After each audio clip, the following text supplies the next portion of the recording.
So good morning, my name is Hugo, I'm the CEO of Dreamwaves, and we want to help blind people see the world through their ears.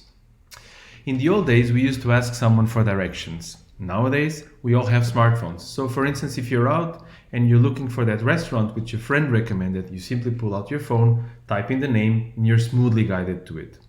But not so smoothly, right?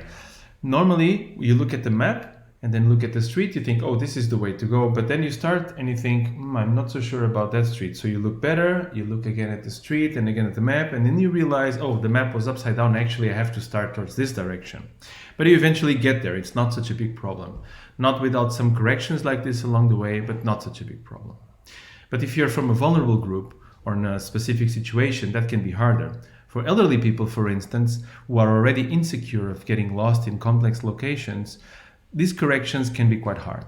For bikers who can't or shouldn't look at the screen while they're riding, they have to memorize parts of the route, ride that part, look again at the stop, look at the map, and then keep going, and so on. For blind people, they have to rely entirely on turn-by-turn instructions, and these can be imprecise.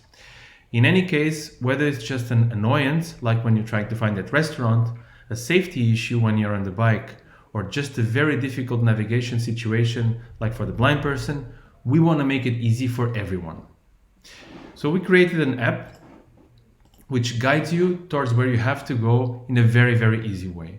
We use augmented reality, and with our app, you simply have to press start, and then you immediately will hear the direction that you need to follow. So how does it work? Our app calculates a route like a normal app, and then with augmented reality, we place virtual waypoints along the way. And you can hear these waypoints. So like here, you would now hear the direction to the first waypoint, you can simply walk there. When you get there, now the sound will come from the second waypoint, so you easily know the direction you have to walk to, and so on. Then you're easily guided to your destination. Why audio augmented reality now? Every app needs a platform, and the platform for audio augmented reality is already there.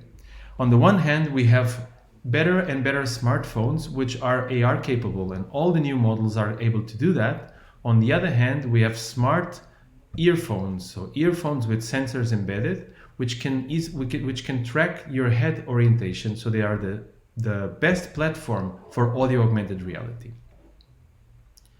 In the HiReach, we set out to develop an extension to our existing prototype, which was pedestrian only, and we said we wanted to include multimodal routing, that is public transportation also.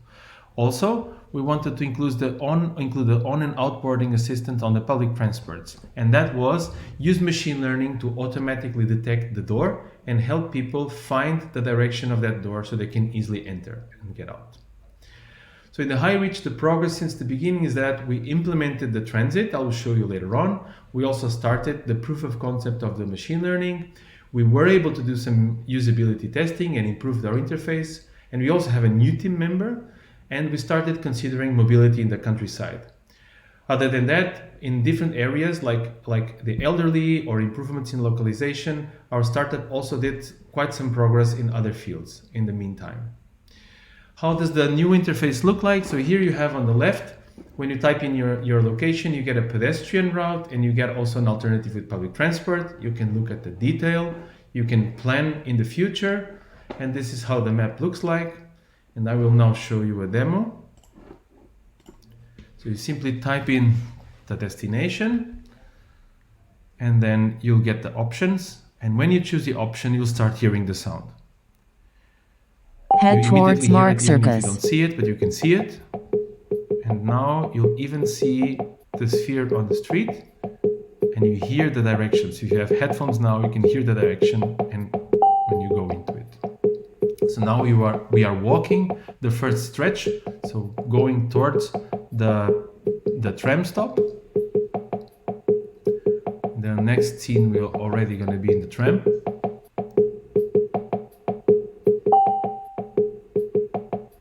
See you advancing. This is the map view, and when you get close to your stop, you will get a warning to get out. Get off at the stop La the next stretch in the normal pedestrian way. in what regards the on and offboarding assistance, we collected about 500 images of public transports in Vienna and annotated all of those. And with those, we were able to show that we can already automatically annotate the doors. The accuracy is not yet as it should be, but now we understand exactly which types of images we need, and we can just scale up the solution. In terms of usability, and during the Corona crisis, it was very challenging to do something, but we were able to find a tool to do remote usability studies where people could install, a blind person could install our app, share the screen with us, and then we had a feedback session where we could find a lot of issues with our user interface, and we corrected all of those. For the next step on the rollout phase, we want to, on the one hand, continue and now really roll out more sessions of a user-centered design. So we'll continuously acquire new users with the help of our host here in Vienna, and we'll have those people using the system continuously. And then we'll do periodical workshops to evaluate the impact that the prototype has on their lives. On the other hand, in terms of machine learning, we simply now have to scale the solution. So we're going to massively collect images and find a strategy to do more annotations. We'll use Amazon Mechanical Turks, which is the typical way of scaling up machine learning like this. Going now into the market side of things, as I said, the platform for AR, for audio augmented AR, is booming. So when you look at the numbers, the number of phones right now is already about 2 billion phones are AR enabled, and by 2022 there will be around 2 billion hearables sold. So by this year, 2 billion people will have the platform necessary to run our app. In terms of our first market, blind and visually impaired, in the world there are about 250 million. In Europe, where we're focusing right now, there are 20 million. And we're going to use sorry, I forgot to take myself out so you can see the slides. So, and we're going to use a freemium model, a subscription plan with a freemium model. And if you take typical parameters in consideration, there are about 40 million euros per year revenue as potential market in Europe. The competition, there are quite a few competitors.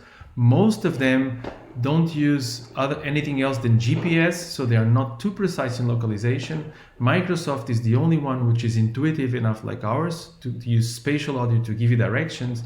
And Era is a special case, so they use a video chat with an operator guiding you. So they are relatively accurate, let's say, and they're also quite intuitive in the way that they convey instructions. The revenue for the competition shows that blind people do spend money on assistive solutions that improves their life. So this is good news for us too. We have a team which is very motivated and very experienced. Each of us has 10 to 15 years of experience in our field. So I come from the research, and I've been managing a research group for my last 9 years as postdoc. And we combine expertise both in design and in app development, usability, and machine learning. So in the next step for the HiReach, we are going to focus, and I said from June now on the user-centered design, continuously acquiring users and doing the regular workshops and collecting the machine learning, collecting images for the machine learning and scaling up the automated solution. So thank you very much, and I'm up for questions. Thank you.